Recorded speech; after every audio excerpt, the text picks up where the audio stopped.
فاتحہ.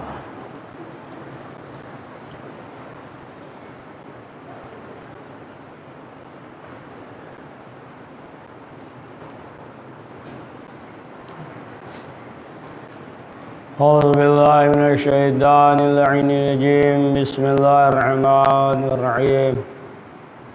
الحمد للہ رب العالمین والصلاة والسلام علی اشرف الانبیاء المرسلین وشفیع المذنبین انس الفقراء والمساکین سیدنا وحبیبنا وشفیع ذنوبنا وطبیب قلوبنا مولانا بالقاسم محمد.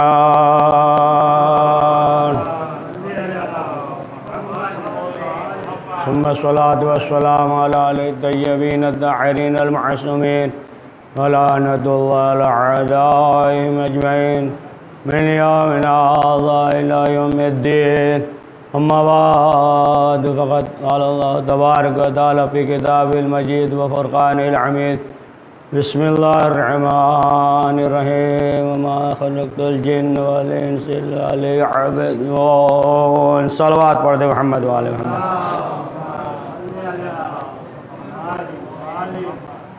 ناظرین کے اکرام، ایک بار سورہ حمد اور 3 بار سورہ اخلاص پڑھ کر مرحوم مرتضیٰ علی مرزا ابن عاشق علی مرزا کے روح اصال فرما دیں. بسم اللہ الرحمن الرحیم. الحمد للہ صراط المستقیم. بسم اللہ الرحمن الرحیم.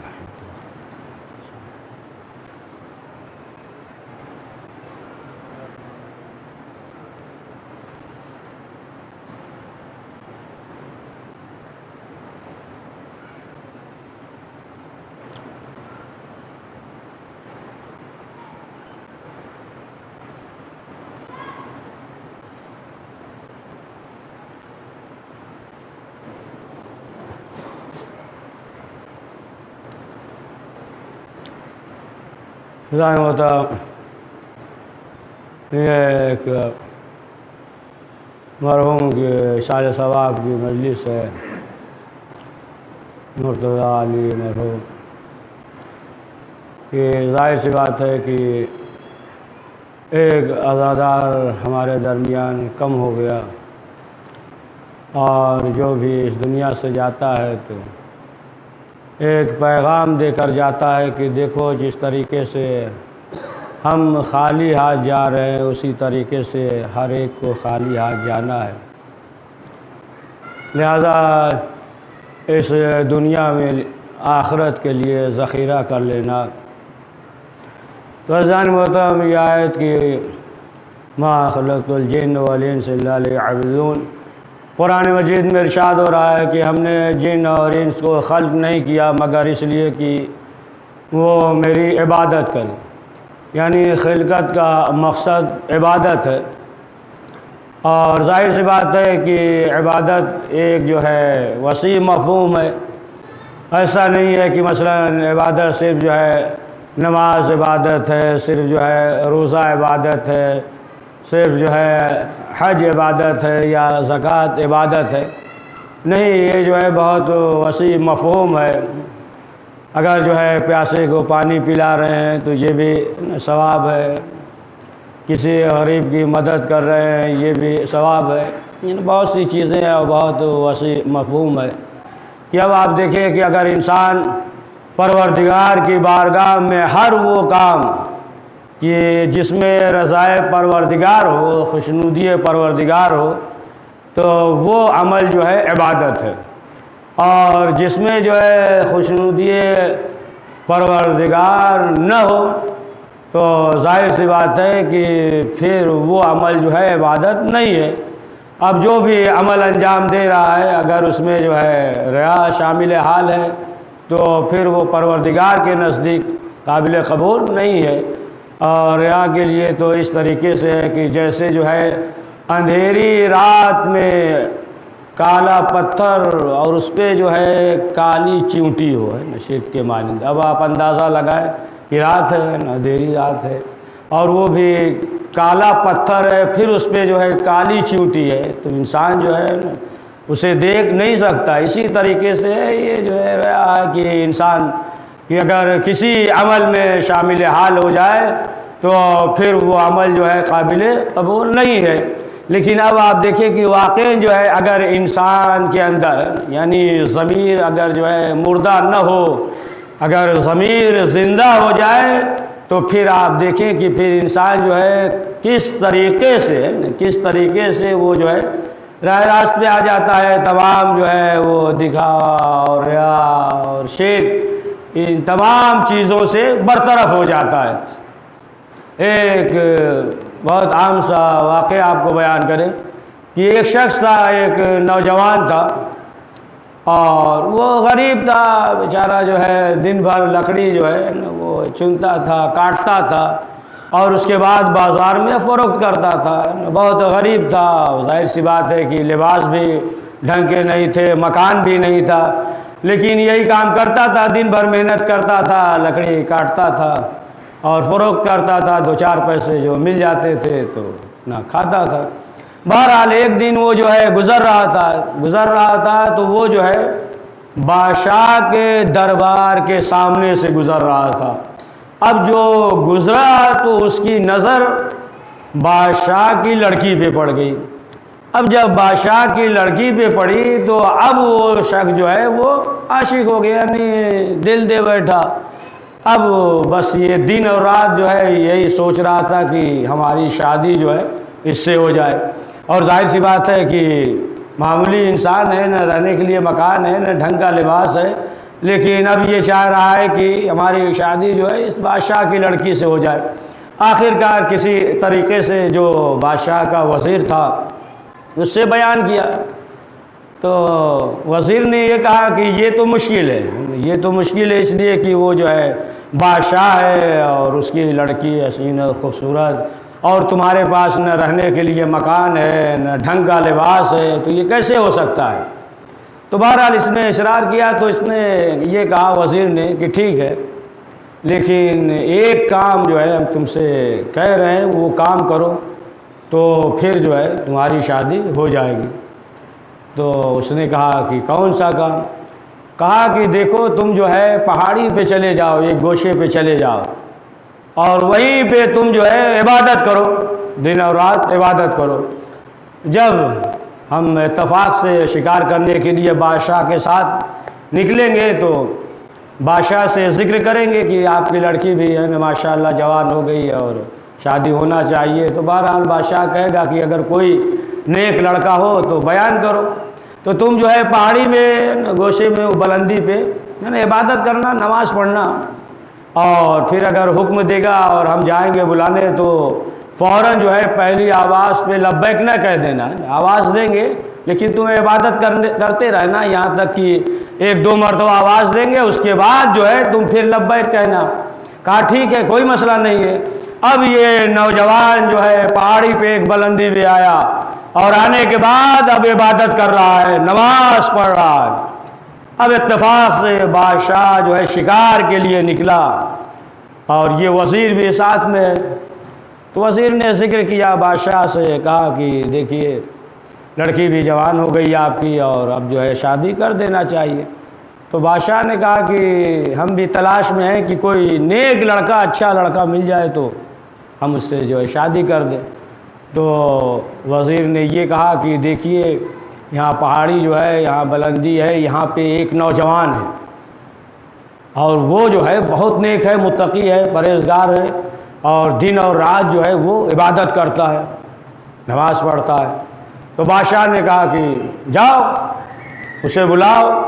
اب اس کا وزیر آیا اور وزیر آنے کے بعد جو اس نے آواز دی نوجوان کو، جب آواز دیتا ہے تو یہ جو ہے نماز پڑھ رہا ہے، سنتا ہی نہیں۔ پھر اس نے آواز دی، پھر بھی وہ عبادت کر رہا ہے۔ کئی مرتبہ جو ہے اس نے آواز دی لیکن وہ جو ہے عبادت کر رہا ہے، نماز پڑھ رہا ہے۔ آخر کار جو ہے وزیر چلا آیا۔ اب اس کے بعد جو ہے یہ بادشاہ اپنے گھر اپنے محل میں پہنچ گیا۔ اب چند روز کے بعد اس نوجوان سے وزیر کی ملاقات ہوئی۔ تو جب وزیر کی ملاقات ہوئی تو وزیر نے کہا کہ تمہارا کام تو ہو گیا تھا، ہم نے کہا تھا کہ 1-2 مرتبہ آواز دے، لبیک نہ کہنا، لیکن جو ہے اس کے بعد جو ہے تم لبیک کہنا، آواز دینا، ہم اتنی مرتبہ آواز دے رہے تھے اور تم جو ہے سنے ہی نہیں، صرف جو ہے عبادت ہی کر رہے ہو۔ تو اس نوجوان نے کہا کہ جب ہم اللہ کی جھوٹی نماز پڑھ رہے تھے تو بادشاہ ہمارے در پہ آ گیا، اور جب حقیقی نماز پڑھیں گے تو پھر کیا ہوگا، ہے نا۔ تو اب آپ دیکھیں کہ اب یہیں سے جو ہے وہ تبدیل ہو گیا، کہا کہ نہیں واقعی جو حقیقی نماز پڑھے۔ اب آپ دیکھیں کہ جو حقیقی عبادت کر رہے تھے، یہاں تک کہ ایسے ممکن نہیں تھا کہ پاؤں سے تیر نکال لیا جائے، جراح بھی پریشان ہے، لیکن امام حسن مجتبیٰ علیہ السلام نے فرمایا کہ جب میرے بابا نماز کی حالت میں ہوں تو ایسے موقع پہ تیر نکال لو، اور مولا علی نماز کی حالت میں ہے اور تیر نکال لیا گیا اور مولا علی کو خبر تک نہیں ہوئی۔ تو اب آپ دیکھیں کہ ظاہر سی بات ہے کہ یہ عبادت ہے کہ اگر انسان جو ہے اس طریقے سے انجام دے کہ جس طریقے سے پروردگار نے کہا ہے، جیسا کہ خواجہ ربی کی جو مشہد میں ہے، اور جو بھی ایران گیا ہوگا ان کی زیارت کی ہوگی، اب اس سے اندازہ لگائیں کہ خود 8ویں امام علی رضا علیہ السلام نے فرمایا کہ مشہد جانے کا سب سے بڑا جو فائدہ ہوا وہ یہ کہ خواجہ ربی کی قبر کی زیارت ہو گئی ہے نا، ہم جو ہے نا ان کی قبر پہ فاتحہ پڑھ سکے۔ اب یہ جو ہے خواجہ ربی ان کے بارے میں یہ ملتا ہے کہ یہ پروردگار کی بارگاہ میں عبادت کر رہے تھے، نماز پڑھ رہے تھے، اور ان کے پاس جو گھوڑا تھا 20,000 درہم کا بہت قیمتی گھوڑا تھا، لیکن یہ جو ہے نماز پڑھ رہے ہیں اور کیا دیکھا کہ ایک چور آیا اور آنے کے بعد گھوڑا لے کر جانے لگا، گھوڑا لے کر چلا گیا۔ جب گھوڑا لے کر چلا گیا لوگوں کو معلوم ہوا تو لوگ ان کے پاس آئے، اور آنے کے بعد جو ہے افسوس کا اظہار کیا کہ بہت افسوس ہوا کہ آپ کا قیمتی گھوڑا تھا اور چور لے کر چلا گیا۔ تو انہوں نے کہا کہ نہیں، کوئی افسوس کی بات نہیں ہے، اور ہم نے معاف کر دیا اسے، اور جب چور لے جا رہا تھا تو ہم دیکھ رہے تھے۔ اب لوگوں نے اور تعجب کیا کہ جب آپ نماز پڑھ رہے تھے اور چور لے کر جا رہا تھا تو آپ دیکھ رہے تھے۔ تو مقصد کہنے کا لوگوں کو یہ تھا کہ یا نماز جو ہے مختصر کر دیتے یا توڑ دیتے۔ تو کہا کہ یہ آپ دیکھ رہے تھے کہ چور لے جا رہا تھا؟ انہوں نے کہا ہاں، لیکن اس 20,000 درہم سے زیادہ قیمتی جو ہے یہ چیز تھی کہ ہم جو ہے کس کی بارگاہ میں حاضر تھے، تو وہ جو ہے اس گھوڑے سے زیادہ محبوب تھا، یعنی ہم جو ہے پروردگار کی بارگاہ میں حاضر تھے اور جو ہے عبادت انجام دے رہے تھے۔ یہی خواجہ ربی ہے کہ آپ دیکھیں کہ جب ان کا دل مضطرب ہو جاتا تھا تو خود جو ہے انہوں نے اپنے گھر میں قبر بنا رکھی تھی، اور اسی قبر میں بیٹھ کر جو ہے یہ تلاوت قرآن مجید کیا کرتے تھے، اسی قبر میں بیٹھ کر۔ اور یہاں تک کہ جب دل جو ہے ظاہر سی بات ہے کہ یعنی مضطرب ہو جاتا تھا، پریشان ہو جاتا تھا، تو اسی طریقے سے ہے کہ انسان دیکھیں، انسان جو ہے کبھی اٹھتا ہے تو معلوم یہ ہوا کہ اس کا دل جو ہے بہت خوش ہے، صبح اٹھا معلوم ہوا کوئی خوشی وغیرہ نہیں ہے، کوئی خوشی کی بات نہیں ہے، لیکن صبح اٹھا تو بڑا دل جو ہے خوش ہے۔ اور کبھی کبھی ایسا ہوتا ہے کہ اٹھا تو معلوم یہ ہوا کہ کوئی ایسی غم کی خبر بھی نہیں ہے، کوئی ایسا مسئلہ بھی نہیں ہے، لیکن دل جو ہے بہت مردہ ہوتا ہے نا، مایوس سا ہوتا ہے، دل مردہ ہوتا ہے، خوشی کا اظہار نہیں ہوتا ہے، قلب اس کا مردہ ہوتا ہے۔ تو ایک شخص نے چھٹے امام جعفر صادق علیہ السلام سے سوال کیا کہ مولا آخر وجہ کیا ہے؟ کیا وجہ ہے کہ کبھی کبھی ہم اٹھتے ہیں اور کوئی خوشی کا موقع نہیں ہوتا ہے، کوئی ایسی چیز نہیں ہے کہ مثلا یہ معلوم ہو کہ آج جو ہے یہ کام ہے، اس سے ہم بہت خوش ہیں، اور کچھ بھی نہیں ہے لیکن دل بہت خوش ہوتا ہے. کبھی کبھی جو ہے کوئی غم ایسا نہیں ہوتا لیکن دل جو ہے بہت مردہ ہوتا ہے. تو امام نے کہا کہ تمہارے اعمال کی وجہ سے، جب تم اچھا عمل کرتے ہو امام خوش ہوتے ہیں تو اس کی وجہ سے تمہارا دل خوش ہوتا ہے، اور جب تم برا عمل کرتے ہو تو امام جو ہے رنجیدہ خاطر ہوتے ہیں، جس کی وجہ سے تمہارا قلب جو ہے وہ مردہ ہو جاتا ہے. تو بہرحال یہی جو ہے خواجہ ربیع تھے کہ یہ قبرستان میں بیٹھتے تھے اور بیٹھنے کے بعد تلاوت قرآن مجید کرتے تھے. یہاں تک کہ جو ہمسایہ پڑوسی تھا تو اس کی بچی نے اپنے باپ سے سوال کیا، جب ان کا وفات ہو گیا، انتقال ہو گیا، تو سوال کیا، کہا کہ بابا ہم دیکھتے تھے کہ ان کے صحن میں جو ہے ایک ستون تھا، یعنی رات میں جب ہم چھت پہ آتے تھے تو دیکھتے تھے کہ صحن میں ایک ستون تھا، لیکن وہ ستون وہ کھمبے کے مانند جو تھا پہلے، اب وہ موجود نہیں. ایسا معلوم ہوتا ہے کہ وہ جو ہے کٹ گیا، کاٹ دیا لوگوں نے اس ستون کو. تو باپ نے کہا کہ نہیں بیٹی، وہ جو ہے خواجہ ربیع تھے کہ جو پوری رات صحن میں کھڑے ہو کر پروردگار کی عبادت انجام دیتے تھے. تو اب آپ دیکھیں کہ معلوم یہ ہوا، یہ جو ہے اہل بیت معصومین علیہ السلام یہ نہیں ہے، یہ تو وہ افراد ہیں کہ جو اہل بیت معصومین علیہ السلام کے ارد گرد رہتے تھے، ان کے جو ہے چاہنے والے تھے. یہ اہل بیت نہیں ہے، معصوم نہیں ہے، لیکن اب آپ دیکھیں کہ جو ان کے ارد گرد تھے تو ان کی یہ منزلت ہے، یہ شرف ہے.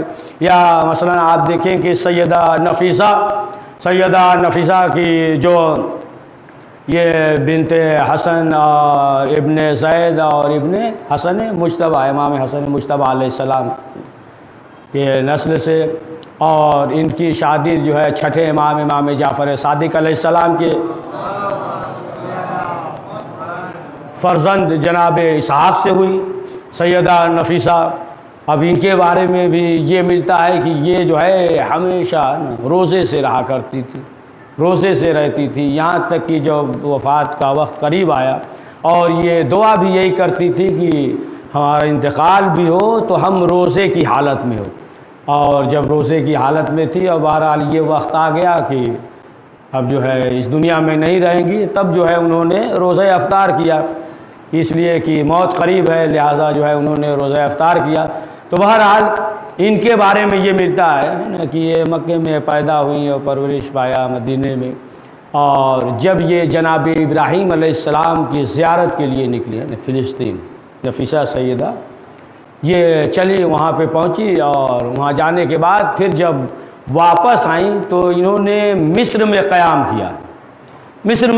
کیا، اور یہاں تک کہ لوگ جو ہے ان کی عبادت کو دیکھ کر زیادہ متاثر ہوئے، اور تمام جو ہے خواتین عورتیں آنے لگیں، اور یہاں تک کہ ایک نابینا لڑکی تھی،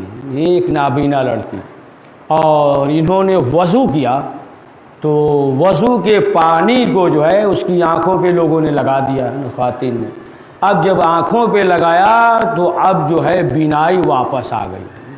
آپ اندازہ لگائیں کہ جب پانی میں یہ اثر ہے کہ صرف جو ہے وضو کیا اور اس پانی سے بینائی واپس آ گئی، تو اب اندازہ لگائیں کہ خود جو ہے اہل بیت معصومین علیہ السلام میں کیا تاثیر، کیا اثر ہوگا. تو اب انہی کے بارے میں یہ ملتا ہے کہ اس قدر جو ہے یہ عبادت کرتی تھی، یہاں تک کہ انہوں نے بھی خود جو مصر میں جو رہتی تھی، جو مکان تھا، خود جو ہے گھر کے اندر انہوں نے بھی قبر بنائی اور اسی میں تلاوت قرآن مجید کرتی تھی. یہاں تک کہ 1-2 مرتبہ نہیں بلکہ جو ہے 30 مرتبہ جو ہے انہوں نے حج انجام دیا. پہلے زمانے میں ظاہر سی بات ہے کہ جس طریقے سے لوگ عبادت انجام دیتے تھے، پیادہ جو ہے سفر کرتے تھے، تو 1-2 مرتبہ نہیں بلکہ 30 مرتبہ جو ہے انہوں نے حج انجام دیا. اور آخرکار اب یہ مصر میں ہے اور وقت گزر رہا ہے یہاں تک کہ وفات کا وقت قریب آ گیا. اور جب ان کا انتقال ہو گیا تو اب ظاہر سی بات ہے جو ان کے شوہر تھے جناب اسحاق، انہوں نے یہ کہا کہ ہم جو ہے لاش کو لے کر جائیں گے مدینے میں، سپرد لحد کریں گے. اور جو مصر والے تھے وہ یہ کہہ رہے تھے کہ نہیں یہیں پہ رہنے دیجئے، یہیں پہ دفن کر دیجئے تاکہ ہم ان کی وجہ سے، برکت کی وجہ سے ان کی رحمت اور برکت جو ہے ہمارے ساتھ شامل حال ہو۔ لیکن جو ہے یہ اصرار کر رہے تھے کہ نہیں ہم جو ہے مدینے میں لے کر جائیں گے اور وہاں سپرد الہیت کریں گے۔ لیکن اب جب رات میں سوئے ان کے شوہر جناب اسحاق، اب جو رات میں سوئے تو خواب میں دیکھا کہ رسول اکرم حضرت محمد مصطفیٰ صلی اللہ علیہ وآلہ وسلم آئے ہوئے ہیں، اور آنے کے بعد رسول اسلام نے کہا کہ اسحاق سیدہ نفیسہ کو یہی سپرد الہیت کر دو تاکہ ان کی وجہ سے مصر والوں پہ اللہ کی رحمتیں اور برکتیں جو ہے نازل ہوئیں۔ تو آپ اندازہ لگائیں کہ یہ جو ہے سیدہ نفیسہ تھی کہ جو ظاہر سی بات ہے کہ معصومہ نہیں تھی، لیکن اب آپ دیکھیں کہ یہ جو ہے منزلت ہے۔ تو ظاہر سی بات ہے کہ اگر انسان جو ہے پروردگار کی بارگاہ میں صدق کے ساتھ جو ہے عبادت انجام دے رہا ہے، اللہ پہ توکل کر کے بھروسہ کر کے انجام دے رہا ہے، تو ظاہر سی بات ہے کہ پھر وہ انسان جو ہے اس دنیا میں بھی سعادت مند ہے اور آخرت میں بھی سعادت مند ہے۔ اور کس طریقے سے آپ دیکھیں کہ اہل بیت معصومین علیہ السلام نے جو ہے تبلیغ کیا۔ ظاہر سی بات ہے کہ ہر نبی مثلا جو ہے جو قید خانے میں تھے تو اسی طریقے سے جو ہے تبلیغ کرتے تھے، پیغام کو پہنچاتے تھے۔ یا جناب یوسف علیہ السلام کی جو اللہ کے نبی ہیں اور چھٹے امام جعفر صادق علیہ السلام فرماتے ہیں کہ جناب یوسف علیہ السلام جو قید خانے میں تھے لیکن جو ہے وہیں پہ پیغام پہنچاتے تھے، توحید کے پیغام کو پہنچاتے تھے، اور یہاں تک کہ اللہ نے جو ہے انہیں خواب کا علم دیا ہے، خواب کا علم دیا۔ اور ظاہر سی بات ہے کہ دیکھیں ہر خواب بھی جو ہے الگ الگ ہوتا ہے نا۔ خواب جو ہے کبھی یہ ہے کہ صبح صادق کے وقت یا اس سے پہلے، کبھی کبھی خواب جو ہے مثلا جو ہے یہ ہوتا ہے کہ انسان کے ذہن پہ کچھ زیادہ سوار ہو تو ظاہر سی بات ہے کہ وہ خواب دیکھ لیتا ہے۔ کبھی یہ بھی ہوتا ہے کہ پیٹ وغیرہ خراب ہوتا ہے نا، تو اس سے بھی ایسے خواب سب آتے رہتے ہیں بہرحال۔ تو کچھ جو ہے خواب ایسے ہیں، اور ظاہر سی بات ہے تعبیر بھی، تو بہرحال یہ تو ہر شخص جو ہے بیان بھی نہیں کر سکتا۔ معصومین علیہ السلام نے بھی فرمایا ہے کہ ہر ایک سے بیان نہ کرو، جو تعبیر جانتا ہو تو اس سے بیان کرو، اگر کوئی بھی نہ ہو تو بہرحال پھر تم اس سے بیان کرو کہ جس کا نام جو ہے محمد ہو۔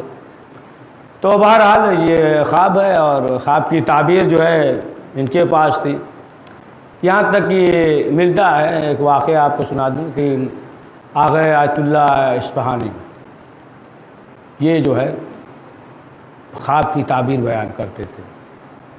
تو ایک روز جو ہے ان کے خاص شاگرد نے دیکھا خواب یہ دیکھا کہ ہم جو ہے آگے ہیں اور ہمارے پیچھے جو ہے آیت اللہ اصفہانی یہ نماز پڑھ رہے ہیں۔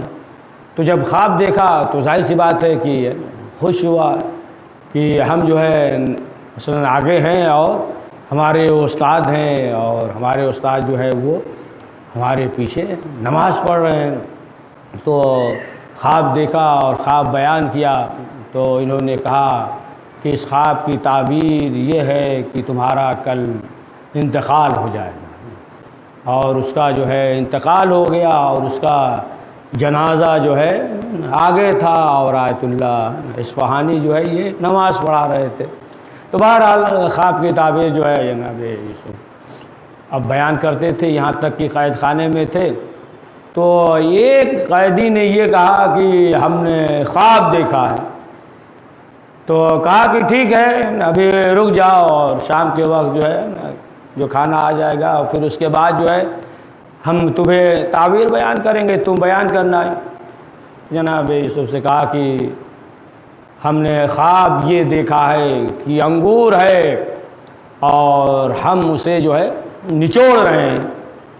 تو انہوں نے کہا کہ اس کی تعبیر یہ ہے کہ تم جو ہے بادشاہ کے سقائی بنو گے، تو دوسرے نے کہا کہ ہم نے یہ خواب دیکھا ہے کہ سر پہ جو ہے وہ ایک جھبیے کے مانند اور اس پہ جو ہے روٹیاں ہیں اور کوے جو ہے آ رہے ہیں اور روٹیاں جو ہے لے کر جا رہے ہیں، روٹیاں نوچ رہے ہیں۔ تو کہا کہ اس کی تعبیر یہ ہے کہ تمہیں صلیب پہ لٹکایا جائے گا اور تمہارے دماغ کو بھیجے کو جو ہے وہ جانور پرندے کھائیں گے، کوا کھائیں گے۔ جیسے ہی یہ سنا تو وہ ہنسنے لگا، کہا کہ ہم نے خواب وغیرہ کچھ نہیں دیکھا تھا، ہم تو یوں ہی ہے نا مذاق کر رہے تھے، ہے نا، اور ہنسنے لگا، مذاق اڑانے لگا کہ آپ جو ہے تعبیر بیان کر رہے ہیں، ہم نے خواب دیکھا ہی نہیں۔ تو کہا کہ دیکھا ہو یا نہ دیکھا ہو، اب ہم نے کہہ دیا یہ ہو کر رہے گا۔ اب بہرحال اب جب کہہ دیا تو بہرحال وہی ہوا اور اسے جو ہے رہائی نصیب ہوئی۔ اس سے کہا کہ دیکھو جب تم بادشاہ کے ساقی بن جاؤ گے تو ہمارے لیے بھی درخواست کر دینا تاکہ ہماری رہائی ہو جائے۔ اب بہرحال یہ جو ہے بھول گیا، اس کے اوپر جو ہے شیطان غلبہ کر دیا ہے، بھول گیا، اس کا ساقی بنا رہا اور یہاں تک کہ وقت گزرا۔ اب قدرت کی آواز آئی، جناب یوسف سے کہا یہ بتاؤ کہ تمہیں خواب کی تعبیر جو ہے کس نے دیا؟ کہا پروردگار تو نے۔ کہا کہ یہ بتاؤ کنویں سے کس نے بچایا؟ کہا پروردگار تو نے۔ کہا تمہارے والدین کے دل میں محبت کس نے ڈالی؟ کہا پروردگار تو نے۔ کہا کنویں پہ جو ہے اس قافلے کو کس نے بھیجا؟ کہا پروردگار تو نے۔ قدرت کی آواز آئی اور جو قید خانہ اختیار کیا تو تم نے جو ہے خود ہی کہا تھا۔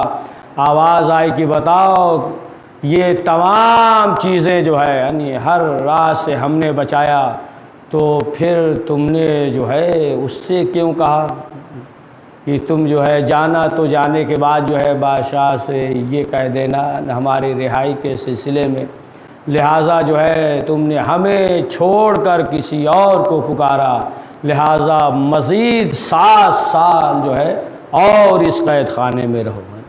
لہٰذا اب آپ دیکھیں کہ اس کے بعد جو ہے 7 سال ہے اور مزید جو ہے وہ قید خانے میں رہے۔ تو ظاہر سی بات ہے کہ انسان جو ہے اگر اللہ پہ توکل کر کے، اللہ پہ بھروسہ کر کے اور اخلاص کے ساتھ جو ہے اگر انسان عمل انجام دے رہا ہے تو پھر وہ عمل جو ہے قابل قبول ہے۔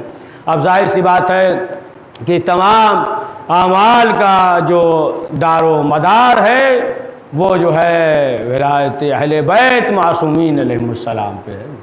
اسی لیے یہ ہے کہ تمام اعمال کا جو سردار ہے وہ جو ہے یہی محبت اہل بیت، محبت علی ابن ابی طالب علیہ السلام ہے۔ جیسا کہ 5ویں امام محمد باقر علیہ السلام نے فرمایا کہ دین کی جو بنیاد ہے وہ 5 چیزوں پہ ہے، 5 چیزوں پہ بنیاد ہے: نماز اور روزہ اور حج اور زکوٰۃ اور ولایت اہل بیت معصومین علیہم السلام۔ 4 چیزیں جو ہے یہ بنیاد ہیں نا، اسلام کی دین کی بنیاد جو ہے یہ 5 چیزیں ہیں، لیکن جو ہے فرمایا کہ 4 چیز میں تو چھوٹ ہے لیکن 5ویں چیز میں چھوٹ نہیں ہے نا۔ نماز میں چھوٹ ہے، روزے میں چھوٹ ہے، حج میں چھوٹ ہے، زکوٰۃ میں چھوٹ ہے، لیکن جو ہے ولایت اہل بیت 4 رکعت نہیں پڑھے گا ہے نا، 2 رکعت چھوٹ ہے۔ ایسے جو ہے 4 رکعتی نماز جو ہے 4 رکعت پڑھے گا، لیکن اگر مسافر ہے تو اب 4 رکعت نہیں بلکہ جو ہے اب کیا کرے گا، 2 رکعت پڑھے گا۔ روزہ ماہ رمضان میں واجب ہے، لیکن اگر بیمار ہو گیا، کوئی ایسا مسئلہ پیش آ گیا تو اب وہ روزہ نہیں رکھے گا، بعد میں قضا رکھے گا۔ زکوٰۃ نصاب تک پہنچا تو واجب ہے، نہیں پہنچا تو واجب نہیں ہے۔ حج جو ہے استطاعت ہے، اس قابل ہو گیا تو حج پہ جائے گا، واجب ہے، اور نہیں ہے تو پھر اس پہ حج واجب نہیں ہے۔ لیکن ولایت اہل بیت میں کوئی چھوٹ نہیں ہے، وہ جو ہے وطن میں ہو یا سفر میں ہو، وہ امیر ہو یا غریب ہو، تو معلوم یہ ہوا کہ ولایت اہل بیت میں کوئی چھوٹ نہیں ہے۔ اور جو ہے خود رسول اکرم حضرت محمد مصطفیٰ صلی اللہ علیہ وآلہ وسلم نے فرمایا کہ جو اعمال کے سردار ہیں، دیکھیں ظاہر سی بات ہے کہ عبادت ہے تو عبادت میں سب سے اہم عبادت جو ہے وہ نماز ہے، سب سے اہم عبادت نماز ہے، لیکن یہ بھی جو ہے عبادت کا سردار نہیں ہے، عبادت کا سردار جو ہے نماز یہ بھی نہیں ہے، یا حج تو ظاہر سی بات ہے کہ بہت محنت بھی ہے اور پیسہ بھی زیادہ لگتا ہے، تو کیا حج جو ہے یہ سردار ہے اعمال کا؟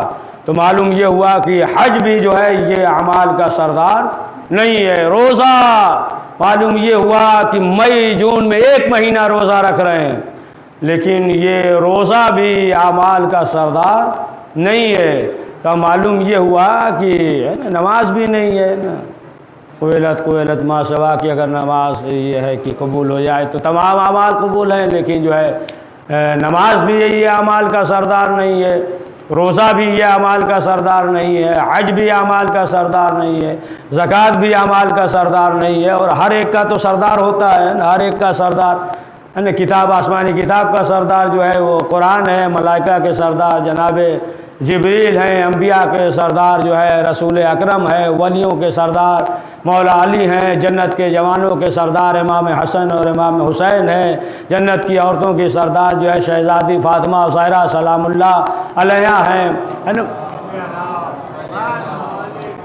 مہینے کا سردار ماہ رمضان ہے، دنوں کا سردار جو ہے جمعہ ہے، تو ہر ایک کا جو ہے سردار ہے، تو اعمال کا سردار کیا ہے؟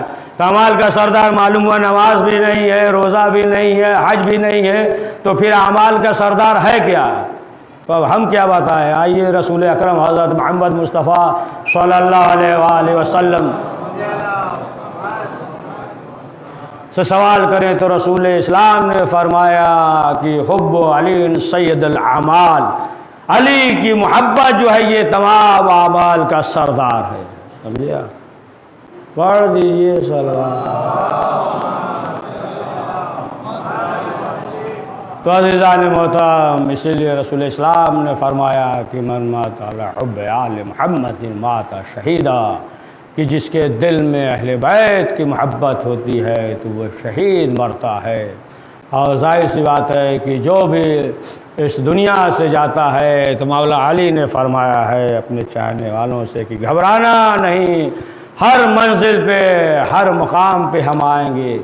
آپ دیکھیں کہ اس دنیا میں جس نے بھی جو بھی وعدہ کیا ہے نا، جتنے بھی ہے نا جو گزرے ہیں، سب جو وعدہ کیا ہے تو سب یہی وعدہ کیا کہ ہم تمہیں جو ہے باغ دے دیں گے، ہم تمہیں جو ہے 100 اونٹ دے دیں گے، 10 اونٹ دے دیں گے، فلاں چیز دے دیں گے، فلاں جگہ گورنر بنا دیں گے، لیکن جو ہے کسی نے یہ نہیں کہا کہ گھبرانا نہیں، ہم قبر میں آئیں گے نا، خود ہی انہیں معلوم نہیں ہے نا۔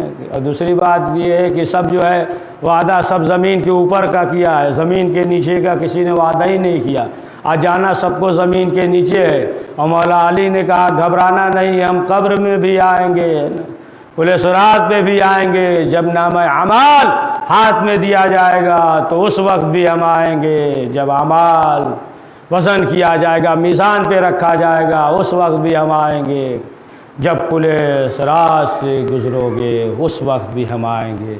تو اہل بیت معصومین علیہم السلام نے وعدہ کیا ہے۔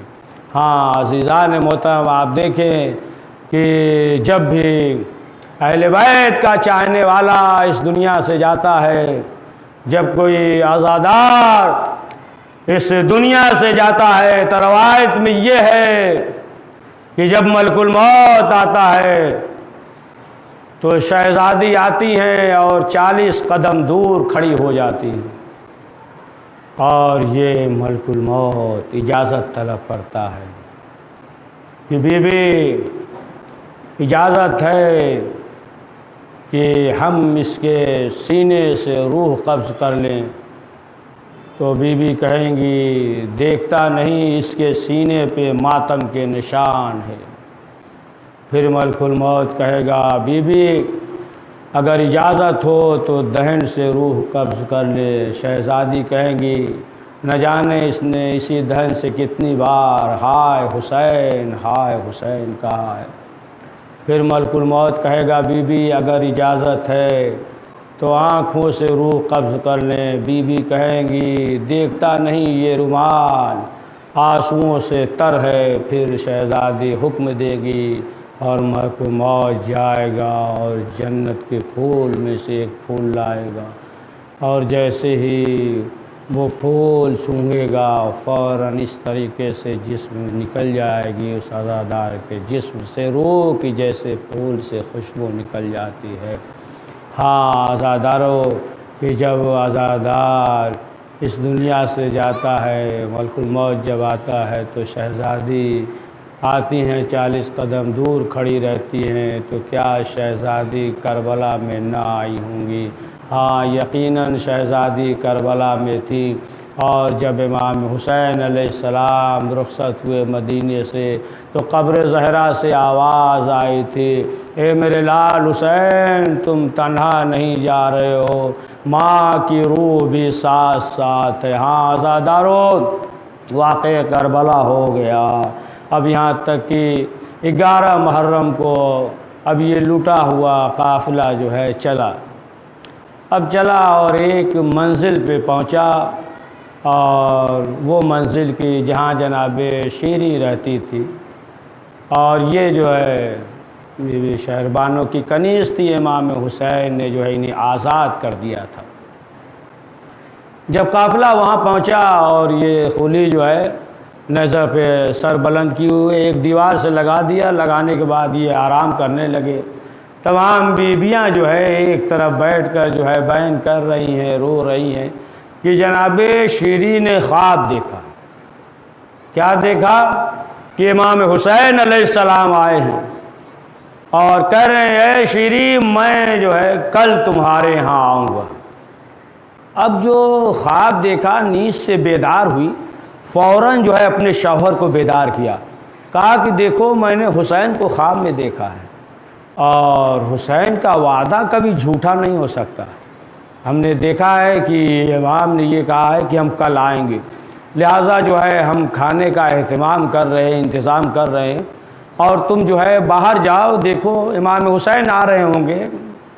اب جو ہے جناب شیریں ادھر کھانے کا اہتمام کر رہی ہیں، کھانا آمادہ کر رہی ہیں۔ شیریں کا شوہر گھر سے باہر نکلا۔ اب جو باہر نکلا تو کیا منظر دیکھا؟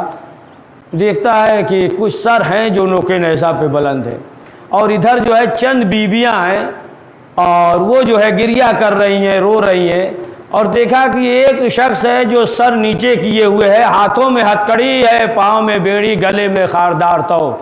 جب یہ اس منظر کو دیکھا دوڑتا ہوا گھر پہ آیا، اور آنے کے بعد اپنی بیوی سے کہا کہ اگر تیرا خواب سچ ہے تو آل محمد لٹ گئے۔ ہم نے جو ہے نہ محمد کو دیکھا، نہ قاسم کو دیکھا، نہ علی اکبر نظر آئے، نہ قاسم نظر آئے۔ ہاں ایک شخص تھا کہ جس کے ہاتھوں میں ہتکڑی اور پاؤں میں بیڑی اور گلے میں خاردار توق تھے۔ اور جیسے ہی بیوی نے یہ سنا فوراً جو ہے وہ نقاب اوڑھتی ہے، برقع حجاب اوڑھتی ہے، اوڑھنے کے بعد گھر سے باہر نکلی۔ اب جو گھر سے باہر نکلی تو کیا دیکھتی ہے کہ چند بیویاں جو ہیں وہ رو رہی ہیں، اور ایک بیوی جو ہے ہائے بھیا حسین کہہ کے رو رہی ہے۔ جیسے شیریں نے حسین کا نام سنا، شہزادی زینب کے بازو کو پکڑ لیا، کہا بی بی جس کا دل چاہے نام لے کر روئیے، لیکن میرے حسین کا نام لے کر نہ روئیے، ایسا نہ ہو کہ میرے حسین کو کچھ ہو جائے۔ ایک مرتبہ شہزادی زینب نے کہا ہائے عباس کا بھائی، اب جو ہے اس نے یہ کہا بی بی کسی اور کا نام لے کر روئیے۔ پھر شہزادی نے کہا ہائے علی اصغر کا بابا، ہائے علی اکبر کا بابا۔ اتنا کہنا تھا شیریں نے ہاتھ کو چھوڑا، پیچھے ہٹ گئی، ہاتھوں کو جوڑا، کہا بی بی ایسا تو نہیں کہ آپ شہزادی زینب ہے۔ شہزادی زینب زینب نے کہا اے شیری یہ کیسے ہو سکتا ہے کہ شہزادی اور یہاں کہا نہیں بی بی آپ کو حسین کا واسطہ بتائیے کہ آپ کون ہیں. ایک مرتبہ شہزادی زینب نے کہا اے شیری میں زینب ہوں. سوال کیا کہ شہزادی آقا حسین کہاں ہے؟ کہا دیکھ وہ نوکے نیزہ پہ سر میرے حسین کا ہے. حسین کو کربلا کے میدان میں 3 دن کا بھوکا اور پیاسا شہید کر دیا گیا.